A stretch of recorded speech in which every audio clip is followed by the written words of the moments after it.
Ang masasabi ko lang sa taong ito, mga kaibigan, kung hindi siya naniniwala na ang Biblia ay katotohanan, bakit kapag gumagamit ng ebanghelyo? Ebanghelyo ni Mateo, ebanghelyo ni Mark, ebanghelyo ni Luke, ebanghelyo ni John, na hindi ka naman pala naniniwala na ito ay totoo. Okay, so magandang umaga po sa ating lahat. Marami pong salamat muli sa iyo pong panonood sa ating pong munting channel. Ang video ito, mga kaibigan, ay patungkol po sa isang aral na ating pong napapanood sa social media, at nakakatakot po at nakakalungkot kung meron pong naniniwala nito. Meron pong isang leader ng simbahan, mga kaibigan, na siya po ay nagpipreach o nagsisermon sa kanilang simbahan na ang salita daw po ng ating Panginoon or ang Biblia ay hindi daw po ang haligi ng katotohanan. Dili ang Biblia may pillar and foundation of truth, ha? Dili ang Biblia may pillar and foundation of truth, ha? Bay, paminaw ma? Dili ang Biblia may foundation, pillar and foundation of truth. Ang Biblia, ang simbahan, dili ang Biblia. Munang mailhan ninyo, ang mga tao nga nagtuon sa kamatuoran, dili mo, sa mabasa sa Biblia, letra por letra. Mingon mo na mga igsuon na tong mga pastor, tinoo dili. Di mo to, kay wa sa Biblia. Kita mo sa plaza? Wa sa Biblia, di mo to. Kana nga katarungan, hungaw na. Kay ang Biblia, dili mo'y pillar and foundation of truth. Sa madaling salita, hindi daw po totoo ang Biblia. Hindi, walang katotohanan sa Biblia, ang sabi niya po. No? So mga kaibigan, ano po pong sabi sa John chapter 8 verse number 47? Siya na sumas sa Diyos ay nakikinig sa salita ng Diyos. Kaya sa makatuwid ay hindi nakikinig sa mga ito dahil kayo ay hindi sa Diyos. So ang Biblia mismo nagsabi, mga kaibigan, ng ating Panginoon 2,000 years ago na nung siya po ay nagkatawang tao, ay siya po ay nagsasabi, mga kaibigan, na sino mang tao ang hindi nakikinig sa salita ng Diyos ay hindi ito sa Diyos. So ibig sabihin, ang mga taong nagtatakwil sa kanyang salita ay hindi po siya makadiyos. Madaling salita, siya po ay kadyablo. Ang sabi nga po dyan ng ating Panginoon sa John chapter 8 verse number 44, kayo ay sa inyong amang diablo at ang mga pita ng inyong ama ay inyong gagawin.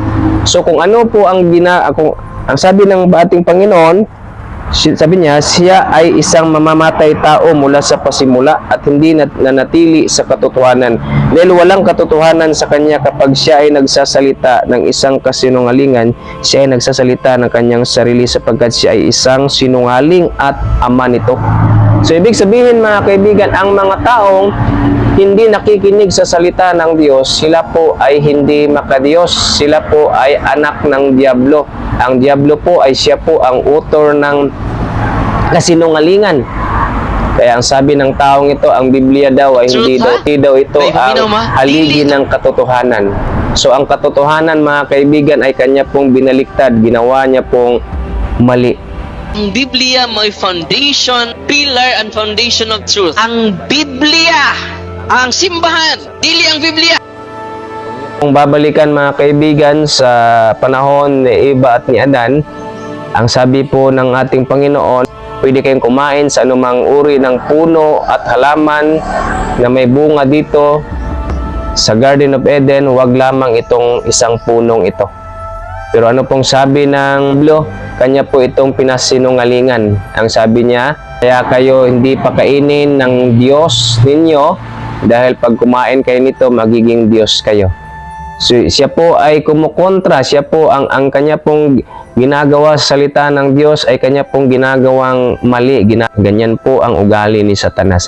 So ganun din po sa taong ito, mga kaibigan.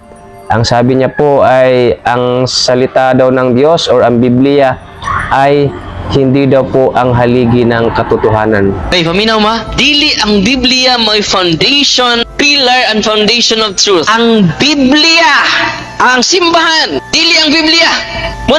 Pero kung iyo pong titignan mga kaibigan, maging ang ating Panginoong Hesus noong araw na siya po ay tinukso ng diablo, wala po siyang ibang ginamit kundi ang scriptures or sa ating kapanahunan ang Biblia, ang salita ng Diyos. Ang sabi dito sa Matthew chapter 4 verse, dapat siya ay sumagot na nagsabing ito ay nasusulat. Ang tao ay hindi nabubuhay sa pamagitan ng tinapay lamang, kundi sa pamagitan ng bawat salita na lumalabas mula sa bibig ng Diyos. Ang ating pong Panginoong mismo, mga kaibigan, gumamit po siya ng scripture or salita ng Diyos. Sabi niya, nasusulat. Kaibigan, maging ang ating Panginoon ay siya po ay sumasandal sa salita ng Diyos. So ang taong ito na hindi naniniwala sa salita ng Diyos, anong klaseng katuruan meron ito? Sa verse number 10 naman, sa gayon ay sinabi ni Jesus sa kanya, lumayo ka Satanas sapagkat ito ay nasusulat. Iyong sambahin ang Panginoon na iyong Diyos at siya lamang ang iyong paglilingkuran. So mga kaibigan, nakakatakot po, nakakaalarma po ginawa ng taong ito. Ang masasabi ko lang sa taong ito, mga kaibigan, kung hindi siya naniniwala na ang Biblia ay katotohanan, bakit ka pa gumagamit ng Ebanghelyo?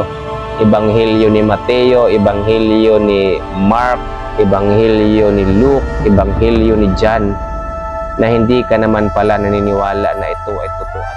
At bakit mo ito ginagamit sa mga tao? Sa mga taong naniniwala sa taong ito, magbasa po kayo ng Biblia. Huwag po kayong maniniwala sa taong ito. Daily ang Biblia may Kaya mga pillar and kaibigan, foundation of truth, ha? nakakalungkot at Bay, nakakaawa po. Lalo-lalo na po sa mga taong naniniwala sa preaching na ito, sa sermon na ito. Kayo na po ang umusga, mga kaibigan, kung alin po ang tama. Ang Biblia o ang Daily taong ang ito. Biblia may pillar and Maraming po salamat foundation mga of kaibigan truth, sa ha? iyong panonood. Bay, God bless po sa atin pong lahat.